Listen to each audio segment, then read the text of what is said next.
Hey guys, I'm Anna, and today I'm going to show you how to fix Iowa Lottery mobile app not working. So first of all, you need to make sure you're running the latest version of the app. Open up App Store on your device, and then tap on this search icon in the bottom right corner. Then search for the Iowa Lottery app, and if you see this update button right next to the app name, simply tap on it to make sure you're running the latest version of the app. But if you still encounter this issue, then you need to clear App Cache. Go to your device settings and then scroll all the way down to General and tap on it. Then tap on iPhone Storage. From here, search for the Iowa Lottery app and then tap on it. Once you're on this screen, you need to tap on Offload App. Tap again to confirm.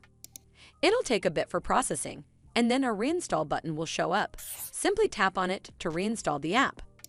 This should fix the issue, but if it doesn't, then you need to completely reinstall the app. Follow the on-screen instructions to navigate all the way to the app page. Once you're on this screen, tap on Delete App to uninstall the app from your device. Once uninstalled, you need to open up App Store and then search for the Iowa Lottery app right over here in the search bar, and then click on this Get button to install it back on your device. Hopefully this will fix the issue, and if it did, then make sure you give this video a super thanks by clicking on this heart icon to help support the channel, and don't forget to hit that subscribe button. We'll see you in the next one.